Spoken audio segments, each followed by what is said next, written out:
Karibuni wanafunzi wa darasa la 5, 6 na 7 kwenye somo la hesabu.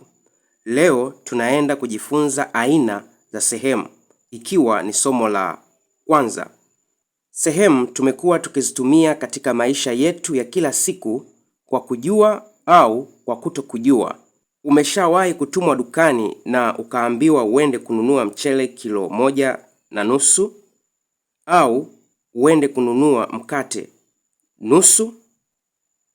Hii yote ni mifano ya sehemu katika maisha yetu ya kila siku. Moja kwa moja twende tukaangalie aina za sehemu. Sehemu zimegawanyika katika makundi matatu. Kundi la kwanza ni sehemu rahisi. Sehemu rahisi asili huwa ni kubwa kuliko au sawa na kiasi. Tutaenda kuona mifano kadhaa ya sehemu rahisi. Mfano wa sehemu rahisi ni 1/2, 3/4,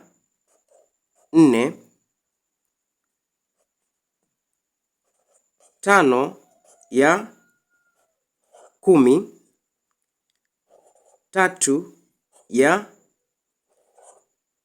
3/8. Katika sehemu zetu hizi ukiangalia, asili ni kubwa kuliko kiasi. Kama nusu asili yake ni 2, kiasi ni 1. 3/4 asili yake ni 4, kiasi ni 3. 5/10 asili yake ni 10, kiasi ni 5. Asili zote ni kubwa kuliko kiasi. Sehemu hizi huitwa sehemu rahisi. Aina ya pili ya sehemu huitwa sehemu guni. Sehemu guni ni sehemu ambayo kiasi ni kikubwa kuliko asili. Mfano, 5/3. Unaweza ona kiasi ni 5, asili ni 3. Kiasi ni kikubwa kuliko asili. Mfano mwingine ni 7/4. Unaweza ona kiasi ni 7, asili ni 4. Hii ni sehemu guni.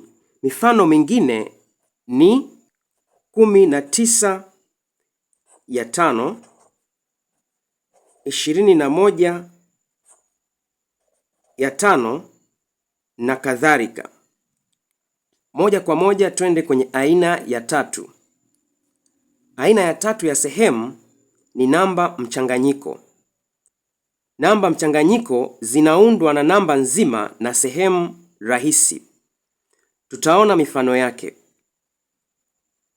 Mfano, 2 na 1/2. Hii ni namba mchanganyiko. Imeundwa na namba nzima 2 na sehemu rahisi 1/2. Mfano mwingine ni 5/3/4. Hii ni namba mchanganyiko. Imeundwa na namba nzima 5 na sehemu rahisi 3/4. Mfano mwingine ni 3/5/6. Mfano mwingine ni 7/5/9. Hizi zote ni namba mchanganyiko. Naamini utakuwa umeelewa kuhusu aina za sehemu. Usisahau kusubscribe, share na kucomment. Mpaka wakati mwingine, bye bye.